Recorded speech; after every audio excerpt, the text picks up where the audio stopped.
आप देख रहे हैं सूत्रकार समाचार।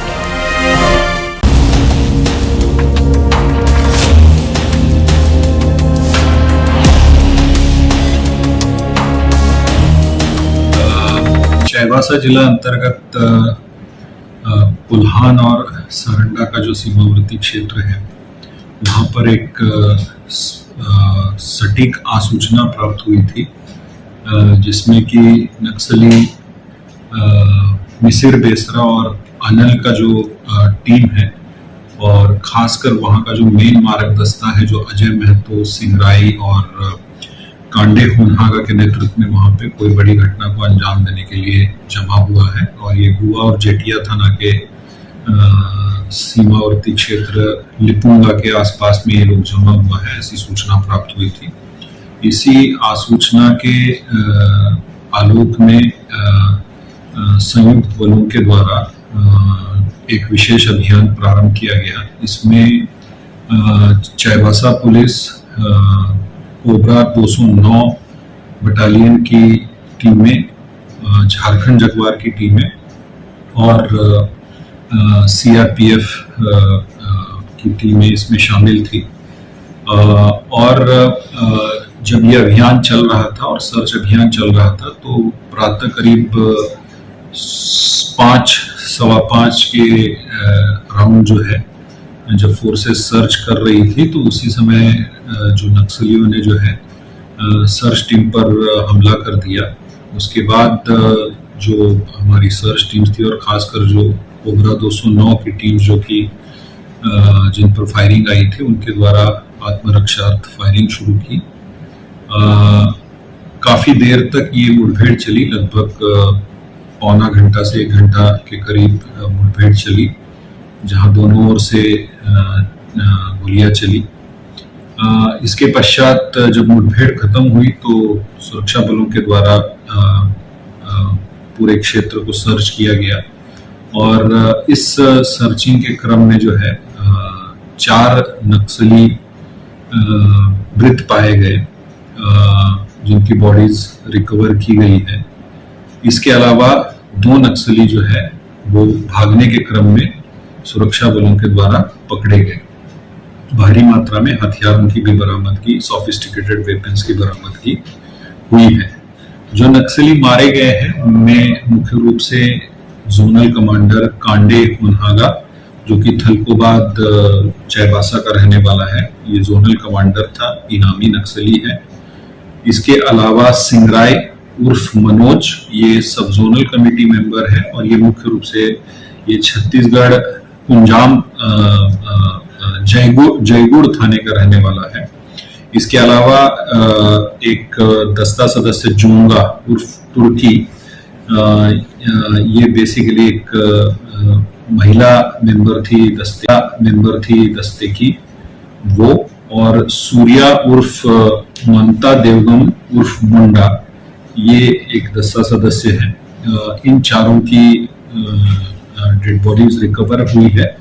अभी हम लोग ये प्रारंभिक पहचान हुई है, लेकिन अभी जो प्रॉपर प्रोसीजर होता है उसके माध्यम से भी इनकी पहचान कराने का कार्य चल रहा है। ये हमारे जो सोर्सेस हैं उनके द्वारा जो आइडेंटिफाई किया गया है, तो ये प्राथमिक जो इंफॉर्मेशन है वो है। इसके अलावा जो 2 नक्सली पकड़े गए, उसमें टाइगर उर्फ पांडू हांसदा, ये एरिया कमांडर है, ये हतना बोरू चाईबासा का रहने वाला है। और एक महिला सदस्य दस्ते की बतारी बांद्रा, ये सरजम बोरू टोंटो थाना के रहने वाली है, ये पकड़ाए हैं। सर्च के क्रम में टोटल 7 हथियार अभी तक रिकवर हुए हैं, जिसमें कि 1 INSAS rifle, 2 SLR rifle, 3 303 rifle और 1 9mm का पिस्टल अभी तक घटनास्थल से रिकवर हुआ है। अभी भी उस एरिया में लगातार सर्च चल रहा है, क्योंकि और भी कई सारे नक्सलियों को गोली लगने की आसूचना प्राप्त हुई है, और जो नक्सल दस्ता वहां से भागा है उसका अभी भी सर्च अभियान उस पूरे क्षेत्र में चल रहा है, जिसका नेतृत्व एसपी चाईबासा और वहां के सीआरपीएफ के डीआईजी सीआरपीएफ के जो डीआईजी हैं वो उसका नेतृत्व कर रहे हैं और उस पूरे क्षेत्र की घेराबंदी करके उस क्षेत्र में लगातार सर्च अभियान चलाया जा रहा है। इसमें मैं उल्लेखनीय एक बात बताना चाहूंगा कि जो कोल्हान और सरंडा का जो क्षेत्र है, ये झारखंड में माओवादियों का आखिरी गढ़ माना जा रहा है और झारखंड पुलिस और सीआरपीएफ, एसएसबी, जो केंद्रीय सैनिक बल है, कोबरा, झारखंड जगुआर के द्वारा विगत वर्षों में जो लगातार अभियान चलाया जा रहा है, उससे माओवादियों पर काफी अंकुश लगाने में बलों को सफलता मिली है और झारखंड के कुछ एक क्षेत्रों में ही माओवादी अब सिमट के रह गए हैं।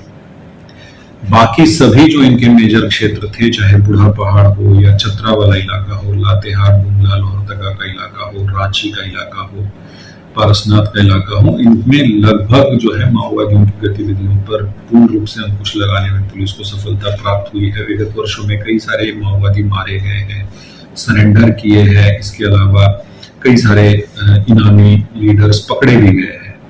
ये जो क्षेत्र है, कोल्हान का क्षेत्र और सारंडा का क्षेत्र, ये जो झारखंड में जो सबसे स्ट्रॉन्ग, सबसे जो बड़ा माओवादी दस्ता है, जिसका नेतृत्व मिसिर बेसरा जो कि पॉलिट ब्यूरो मेंबर है और अनल जो कि सेंट्रल कमेटी मेंबर है, इनके द्वारा किया जा रहा है। और इस क्षेत्र में माओवादियों के जो सबसे स्ट्रॉन्ग कमांडर्स कहे जाते हैं आज के दिन में, चाहे अजय महतो हो, अनमोल, ये इस दस्ते के साथ में है। और विगत 2 वर्षों में इस क्षेत्र को नक्सल मुक्त बनाने के लिए झारखंड पुलिस और जो सीआरपीएफ है, इनके द्वारा जो इंटेलिजेंस एजेंसीज है, लगातार काम किया जा रहा है। कई सारे फॉरवर्ड ऑपरेटिंग बेसिस पे एस्टेब्लिश किया गया है और लगातार पुलिस को इसमें सफलताएं प्राप्त हुई है। कई सारे इनके बंकर्स, ईआरबी हेडक्वार्टर भी ध्वस्त किया गया, जो कि ईस्टर्न रीजनल ब्यूरो का हेडक्वार्टर सरजनपुर में होता था। इसके अलावा भारी मात्रा में आईडीज, एक्सप्लोजिव्स, ये सब बरामद किया गया है। अब मात्र जो है इस क्षेत्र के कुछ इलाकों में माओवादी गतिविधि सिमट कर रह गई है। इस पूरे प्रक्रिया में पुलिस को, सीआरपीएफ को और ग्रामीणों को भी काफी नुकसान हुआ है नक्सल गतिविधि के चलते।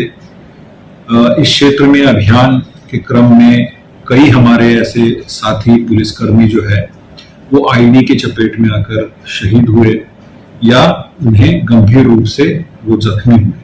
इसके अलावा जो सिविलियंस थे, जो ग्रामीण थे, निर्दोष ग्रामीण थे, वो भी नक्सलियों के द्वारा आईडी लगाए हुए आईडी के चपेट में आकर जख्मी हुए।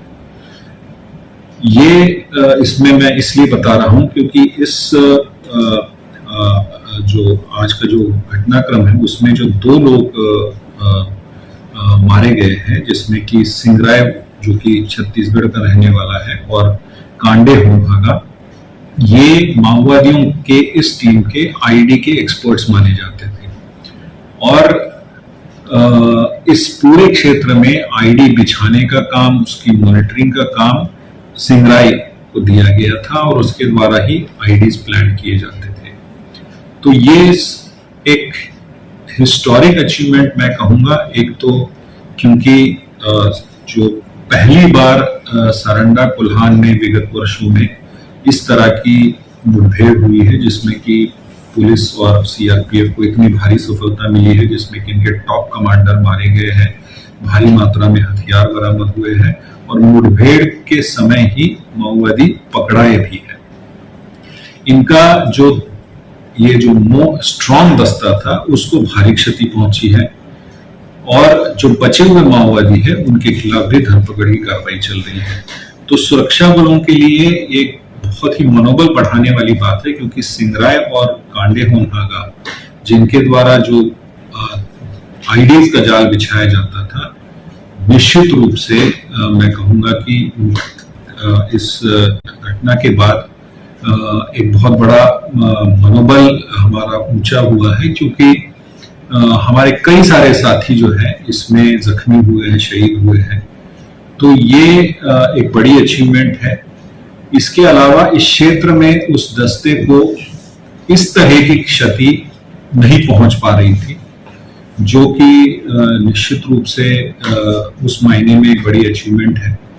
विगत दिनों में कई सारे जो सदस्य हैं जिन्हें एक तरीके से जबरदस्ती माओवादी संगठन में शामिल कराया गया था, उसमें से कई सारे लोगों ने झारखंड पुलिस और सीआरपीएफ के समक्ष झारखंड सरकार की जो आत्मसमर्पण और पुनर्वास नीति है उसके तहत उससे प्रभावित होकर चाईबासा में सरेंडर किया था। और ग्रामीणों का भी हमें काफी अच्छा सहयोग मिल रहा है। उसी का परिणाम है कि विगत दिनों में जो सरेंडर्स हुए थे, हम आपके माध्यम से निश्चित रूप से ये मैसेज देना चाहेंगे जो भी वहां पे माओवादी बचे हुए हैं कि वो अगर हिंसा का रास्ता छोड़ते हैं और अगर मुख्य धारा में शामिल होते हैं, होने का विचार रखते हैं, तो निश्चित रूप से झारखंड पुलिस उनका स्वागत करेगी। झारखंड सरकार की जो आत्मसमर्पण और पुनर्वास नीति है उसके तहत वो आए, मुख्य धारा से जुड़े और विकास में अपना योगदान दे, ना कि हिंसा में। हमारे लिए आज ये बड़ा ऐतिहासिक और बहुत ही सक्सेस का दिन है, क्योंकि ये हमारे जो साथी जो शहीद हुए थे या जख्मी हुए थे या जो निर्दोष जो ग्रामीण मारे गए थे, आईडी के चपेट में आए थे, उनके लिए निश्चित रूप से ये एक बड़ा ट्रिब्यूट है और लोगों का हौसला बुलंद है और क्षेत्र में लगातार आगे की कार्रवाई की जा रही है। अगर आपको हमारा वीडियो पसंद आता है तो हमारे चैनल को लाइक, शेयर और सब्सक्राइब करना ना भूलें।